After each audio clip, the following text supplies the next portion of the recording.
UKLO 1 year masters. No IELTS required up to 5 years visa. High visa success rate. Sir ఏదైతే షర్మిలా గారు నిన్న బయటకు వచ్చి ఏదైతే థాలీ బజావ్ ఏదైతే సౌండ్ చేశారో, ఒక ప్లేట్ తీసుకొని స్పూన్ తీసుకొని ఏదైతే థాలీ బజావ్ అని సౌండ్ చేశారో, సో అక్కడ చెప్పింది అదే ఏదైతే సూపర్ 6 ఉందో అది ఇప్పటిదాకా ఎందుకు అమలు చేయని పరిస్థితి వచ్చింది. అండ్ ఇంకోటి ఏంటంటే మహిళలకి ఉచిత బస్సు ఏదైతే కర్ణాటకలో జరిగిన సంఘటన ఏదైందో, వాళ్ళ కాంగ్రెస్ పార్టీ అధికారంలోకి వచ్చిన తర్వాత వెంటనే ఒక మహిళ బస్ ఎక్కితే ఫ్రీ టికెట్, ఆధార్ కార్డు చూపిస్తే సెట్ అయిపోయింది. అదే వేరే తెలంగాణలో కూడా రేవంత్ రెడ్డి గారు కూడా అదే చేశారు. మీరు ఎందుకు చేయలేకపోతున్నారు? ఒక మహిళ బస్ ఎక్కి ఫ్రీ టికెట్ అని మీరు ఎందుకు ఇప్పటిదాకా ఇవ్వలేకపోతున్నారు అన్నట్టుగా మొత్తం ఓవరాల్గా సూపర్ 6 గురించి షర్మిలా గారు క్వశ్చన్ చేయడం జరిగింది. దీనికి మీరేమంటారు? షర్మిలా గారు కాదు, ఈ లడ్డు వ్యవహారం వచ్చాక జగన్మోహన్ రెడ్డి గారు అండ్ టీం కూడా అదే మాట్లాడుతున్నారు. మీరు ఇచ్చిన హామీలు ఏవైతే ఉన్నాయో నిలబెట్టుకోకుండా ఉండడం కోసమే ఈ లడ్డు వ్యవహారం మా మీదకు రుద్దారు అన్నట్టుగా వాళ్ళు ఫీల్ అవుతున్నారు. యాక్చువల్గా అయితే షర్మిలా గారు కూడా ఏమన్నారంటే, షర్మిలా గారు కూడా చంద్రబాబు నాయుడు గారు ఇచ్చిన స్క్రిప్టే ఫాలో అవుతున్నారు. చెల్లెమ్మ ఎంతసేపు అన్ననే తిడుతుంది తప్ప బాబుని ఏమనట్లేదు, బాబు గారు ఇచ్చిన స్క్రిప్టే చదువుతుంది ఆవిడ అన్నట్టు కూడా వైసీపీలో స్వయంగా సకల శాఖ మంత్రి కూడా కామెంట్ చేశారు. ఒకప్పటి సకల శాఖ మంత్రి. అయితే ఆవిడేమంది అప్పుడు, నేను వాళ్ళు గెలుపుని గౌరవిస్తున్నా, సో మేము ఇంతకుముందు కన్నా కొంచెం పుంజుకున్నాం ఓటింగ్ పర్సంటేజ్ పరంగా, నెక్స్ట్ టైంకి బాగా మంచి పోటీ ఇస్తాము, మేము జెండా పోద్దామనే నమ్మకం మాకుంది. అయితే ఒక 6 నెలలు టైం ఇస్తాం, ఆ తర్వాత వరకు చూసి ఖచ్చితంగా అక్కడ గవర్నమెంట్ ఎవరుంటే వాళ్ళ మీద అటాక్ చేస్తాం అన్నట్టుగా చెప్పింది. గత ప్రభుత్వంలో జగన్మోహన్ రెడ్డి గారిని పర్సనల్ అటాక్ కాదు ఆవిడ ఏమన్నారు, ప్రభుత్వంలో ఎవరు ఉంటే ఎవరైతే ఉంటారో వాళ్ళ మీదే నా అటాక్ ఉంటుంది. ఎందుకంటే నేను ప్రజల పక్షాన ఉండాలి, ఒక ప్రతిపక్షం లాంటిది సరైన ప్రతిపక్షం లేదు కాబట్టి ప్రజల పక్షాన నుండి మాట్లాడతాననే ఉద్దేశంతోనే తను ఎవరుంటే వాళ్ళకి అటాక్ చేయాలనుకుంది. అప్పుడు జగన్మోహన్ రెడ్డి గారు ప్రభుత్వం కాబట్టి అటాక్ చేస్తే కావాలని చెల్లెమ్మ అటాక్ చేస్తుంది అనుకుంటున్నారు. ఇప్పుడు కూడా మరలా తను అటాక్ స్టార్ట్ చేశారని చెప్పడానికే ఆ తాళీ బజావు. కానీ ఆవిడ ముందు ఇచ్చిన స్టేట్మెంట్ ప్రకారం అయితే 6 నెలల వరకు ప్రభుత్వాన్ని ఏం ప్రశ్నించను, 6 నెలల తర్వాత వాళ్ళు ఇచ్చిన హామీలు ఎందుకు నెరవేర్చలేదు, ఎందుకు డిలే అయింది అనే దాని మీద నేను ఖచ్చితంగా క్లారిటీ తీసుకుంటాను, అడుగుతాను అని అన్నారు. అయితే ఇప్పుడు ఈ సోకాల్డ్ తాళీ బజావో లేదంటే మీ ఏదో ఒక ప్రెస్ మీట్లు పెట్టడాలు, కామెంట్ చేయడాలు ఇవన్నీ కూడా ప్రజల్లో మేము ఉన్నాము, మా పార్టీ అంటూ ఒకటి ఉంది, నాయకుడిగా నాయకురాలుగా నేను కూడా ఉన్నాను, కాంగ్రెస్ పార్టీ అంటూ ఒకటి ఉంది ఎస్ అని గుర్తు చేయడానికి ఇచ్చే ప్రెస్ మీట్లలాగే ఉన్నాయి.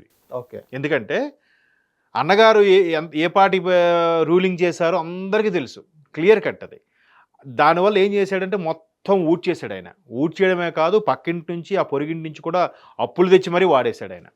అంటే ఒకానొక టైంలో 2000 కరోనా తరువాత చాలామంది విశ్లేషకులు చెప్పిన మాట ఏంటంటే, ఈయన ఇలాగా పథకాలు అవి ఇచ్చుకెళ్ళిపోయి జనాల్ని ఒక రకమైన ట్రాన్స్లోకి తీసుకెళ్ళిపోయి అప్పులు కూడా బీభత్సంగా చేసేసి ఇంకా నెక్స్ట్ ఎవడొచ్చినా హ్యాండ్సప్ అయిపోవాలి, అయ్యో బాబోయ్ ఈ అప్పులు, ఈ ప్రెషరు, ఈ బడ్జెట్లు నేను భరించలేను, నా వల్ల కాదు అని చేతులు ఎత్తేయాలాడు. అది వీళ్ళ కాన్సెప్ట్. అలా అయిపోతే అప్పుడు మరలా మేమే వస్తాం. ఎట్లాగో జిమ్మిక్కులు మాయలు అన్నీ తెలుసు కాబట్టి మళ్ళీ మేమే ఏదో చేసుకొని మరి కాస్త మనుషులను కూడా అమ్మేసి వాళ్ళు ఉంటున్న ఇళ్ళ కళాన్ని కూడా తాకట్టు పెట్టేసి మనం గడిపేద్దాం అనుకున్న కాన్సెప్ట్లో వాళ్ళు ప్లాన్ చేశారు. ఇది 2020 కరోనా తర్వాత చాలామంది విశ్లేషకులు చెప్తే, మరి ఇంతగా చేస్తాడా ఈయన, ఒక బిజినెస్ మ్యాన్ కదా, ఎంతో కొంత అభివృద్ధి అనేది కూడా చూపిస్తాడేమో అనుకున్నాను. సో అసలు అది లేనే లేదు. ఆయన బయటకు వస్తే కదండి ఎంతసేపు పథకాలు, అంటే నేను ఇస్తున్నాను మీరు తీసుకోండి, మీరు ఎప్పుడు సేవకులు భటుల్లాగే ఉండాలి, నేను రాజులాగా ఉంటాను, 30 ఏళ్ళు ముఖ్యమంత్రి నేనే ఉంటాననే కాన్సెప్ట్లోకి, ఆ మాయలోకి వెళ్ళిపోయారు. అందుకే ఎవరెన్ని చెప్పినా వినలేదు, ఎవరైనా చెప్పడానికి ప్రయత్నించినా వాళ్ళకి అవకాశం కూడా ఇవ్వలేదు. కేవలం నా పథకాలతో నేను గెలిచేస్తానని అనుకున్నారు. అది కాదు.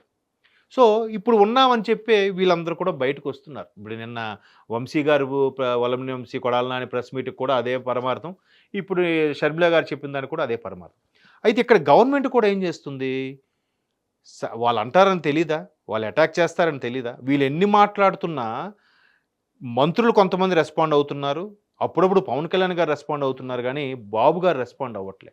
ఆయన ఫోకస్ ఏంటి, రెవెన్యూ జనరేట్ చేయాలి, రెవెన్యూ జనరేట్ చేస్తే ఆటోమేటిక్గా అన్నీ సర్దుకుంటాయి అనే కాన్సెప్ట్లో ఉన్నాడు ఆయన. ఎప్పుడైతే ఈ 5 ఏళ్ళు ప్రభుత్వం వచ్చిందో అమరావతిని అతలాకుతలం చేసేశారో, కంపు కంపు చేసి పడేశారో, భూమి వాల్యూ కూడా పడిపోయింది. అవును. ఒకప్పుడు ఏమనేవారు, ఆంధ్రాలో ఎకరం భూమి అమ్మితే తెలంగాణలో 10 ఎకరాలు కొనుక్కోవచ్చు అనేవారు.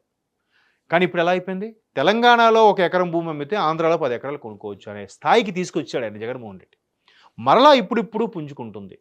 పుంజుకోవడం అంటే in the sense revenue generate చేస్తే ఒకదానికొకటి మనీ టర్న్ ఓవర్ అవుతుంటే ఒక్కొక్కటిగా సర్దుకుంటాయి. ఆ పథకాల గురించి కూడా ఇప్పుడు మొన్న ఆగస్ట్ 15th నుంచి ఒక పథకం ఏదో స్టార్ట్ చేసినట్టున్నారు కదా.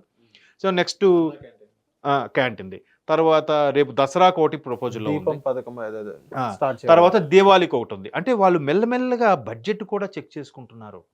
నిజంగా మీరు నమ్ముతారో లేదో, ఇప్పుడు ఓ మినిస్టర్ ఉన్నారు, ఆ శాఖాపరమైన కనీస అవసరాలకు కూడా అమౌంట్ లేదండి, తెలుసా అండి మీకు?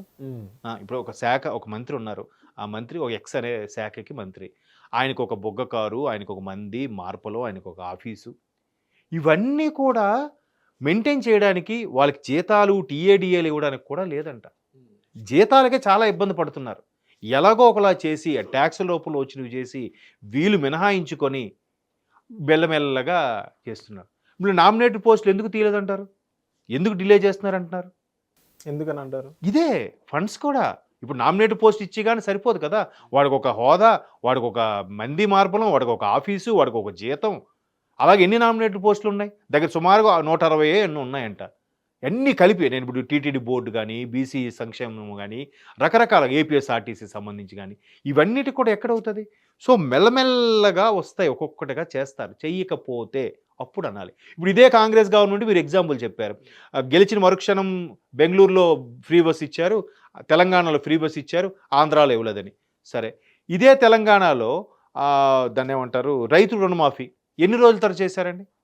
హరీష్ రావు గారు ఛాలెంజ్ చేశారు, ఆగస్టు 15లో మీరు ఈలో చేస్తే చేయలేదు, రాజీనామా చేయండి అంటే ఆగస్టు 15 లోపు చేసి చూపిస్తూ ఉన్నారు. జూలై మంత్ ఎండింగ్లో 1 lakh వరకు చేశారు. ఆగస్ట్ ఫస్ట్ వీక్లో 2 lakhs ఉన్న వాళ్ళకి అందరికీ చేశారు. ఎప్పుడు గెలిచారండి వాళ్ళు, ఎప్పుడు ప్రమాణ స్వీకారం చేశారండి? December 7న చేశారు రేవంత్ రెడ్డి గారు. ఇది ఎప్పుడు జరిగిందండి? ఆగస్టు. ఎన్ని నెలలు సార్? ఇది ఒక 8, అదొకటి 9 నెలల తర్వాత జరిగింది.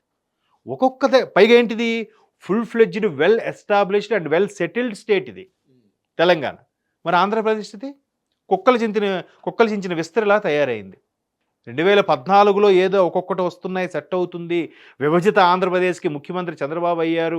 అప్పుడు కూడా చంద్రబాబుని ఎందుకు జనాలు వేయించుకున్నారండి? జగన్మోహన్ రెడ్డి అప్పటికే పాదయాత్ర, షర్మిలా గారు పాదయాత్ర ఎన్ని చేసినప్పటికి కూడా ప్రజలు చంద్రబాబు నాయుడు ఎందుకు ఎంచుకున్నారు? విజనరీ ఉన్న పర్సను, ఈయన ఏదో ఒకటి సెట్ చేస్తాడు. ఏ క్యాపిటల్ కానీ ఏ రిసోర్సెస్ కానీ లేని ఏపీ అయిపోయింది. భారతదేశంలో 29వ రాష్ట్రం ఏర్పడింది తెలంగాణ, కానీ నా దృష్టిలో 29వ రాష్ట్రం ఆంధ్రప్రదేశే. సో అటువంటి దాన్ని సెట్ చేయాలంటే బాబు గారే కరెక్ట్ అని అప్పుడు 2014లో ఆయన పట్టం కట్టారు. 19లో కూడా పట్టం కట్టేసి ఉంటే ఈ పాటికి వెల్ సెటిల్ అయిపోయింది. ఈ సిచ్యువేషన్ ఉండేది కాదు. ఇప్పుడు చాలామంది బాధపడుతున్నారు. ఆ బాధపడిన దానికి ప్రతీకే మొన్న 2024 ఎలక్షన్స్లో 164 కూటమికి ఇవ్వడానికి కారణం ఇదందరికీ మనసులో నాటుకుపోయింది. అరే చాలా పొరపాటు చేసామరా, దీన్ని సరిదిద్దుకునే ప్రయత్నం చేస్తామనే ఇచ్చారు. And more over Jaganmohan Reddy గారి ప్రభుత్వం చేసిన మిస్టేక్స్ కూడా యాడ్ అయ్యి అనుకోండి. అసలు బాబు గారి ఇమేజ్ ఇలాగుంటే ఈయన మిస్టేక్స్ అవ్వడం వల్ల ఇది ఇంకొంచెం ఇది కిందకి దిగిపోయింది, ఇది పైకెళ్ళే ఈ ఇమేజ్ కిందకి దిగిపోయింది. ఇప్పుడు ఏమైంది, గ్యాప్ ఎక్కువైంది, ఇదే పై ఎక్కువ హైట్లా కనిపిస్తుందా లేదా? అట్లా అయింది పరిస్థితి. సో బాబు గారి ఇమేజు, బాబు గారి యొక్క విజన్ ఇవన్నీ క్యాల్కులేట్ అయినా ఈయన చేసిన పనులకి ఆయన మరి కాస్త బూస్టప్ పైకి వచ్చింది, ఇంత మెజారిటీ వచ్చింది. సో ఒక్కొక్కటిగా ఆయన చేస్తాడు. చేయలేకపోయిన టెన్షన్ కూడా ఉంటుందిగా. ఇప్పుడు ఎంతసేపు ఎన్ని కామెంట్స్ చేస్తున్నా ఆయన ఎందుకు ఎక్కడ ఏం రెస్పాండ్ అవ్వట్లేదు? ఒక్క లడ్డు వ్యవహారం విషయంలోనే రెస్పాండ్ అయ్యాడు. అంతకుముందు కార్యకర్తల వ్యవహారం ఏదైనా మంత్రులే రెస్పాండ్ అయ్యారు తప్ప ఆయనే రెస్పాండ్ అవ్వలే. ఆయన ఏంటి ఆ శ్రీ సిటీ వెళ్తున్నాడు, అమరావతి వెళ్తున్నాడు, లేదంటే ఎవరెవరితో మీటింగులు, ఆ యూట్యూబ్ వాళ్ళతో మీటింగు, గూగుల్ వాళ్ళతో మీటింగులు, ఏఏ వాళ్ళతో మీటింగు, ఇన్ని ఎందుకు చేస్తున్నాడు? ముందు అట్లా స్టార్ట్ అయితే వాటి ద్వారా అడ్వాన్స్లు అవి అయితే రెవెన్యూ జనరేట్ అయితే ముందు రాష్ట్రాన్ని నడిపించాలి. పెన్షనర్స్కి డబ్బులు ఇవ్వాలి, ఎంప్లాయీస్కి ఇవ్వాలి. ఒకవైపు ఈ పథకాలన్నీ ప్రకటించేశాడు ఆయన. ఊరికే సోమరిపోతులుగా తయారు చేసే పథకాలు ప్రకటించాడు. అవి తీసేస్తే అదొక బాధ. కంటిన్యూ చేయాలంటే దానికి అమౌంట్ కావాలి. ఏం చేయమంటారు చెప్పండి? ఎంత హాట్ సీట్ అది. ఏదో అలా లోపల కూర్చుండిపోయి పథకాలు ఇచ్చేసామా అయిపోయింది, ఇంకా డెవలపింగ్ అవసరం లేదు, రోడ్లు అవసరం లేదు, ఇంకేం అవసరం లేదంటే అయిపోతుందా? లేదు. లేదు కదా. సో టైం పడుతుంది. టైం ఒక 6 నెలలు అన్నారు కదా, 6 నెలలని ఇవ్వచ్చు కదా టైము. ఇంక 3 నెలలు కూడా అవ్వలేదే. Thank you sir. Hit TV app ని డౌన్లోడ్ చేసుకోండి. ఇందులో short news, live news, entertainment movies అన్ని అవైలబుల్ గా ఉన్నాయి. Please download hit TV app. Hit TV app. Hit TV యాప్ని ఫ్రీగా డౌన్లోడ్ చేసుకోండి.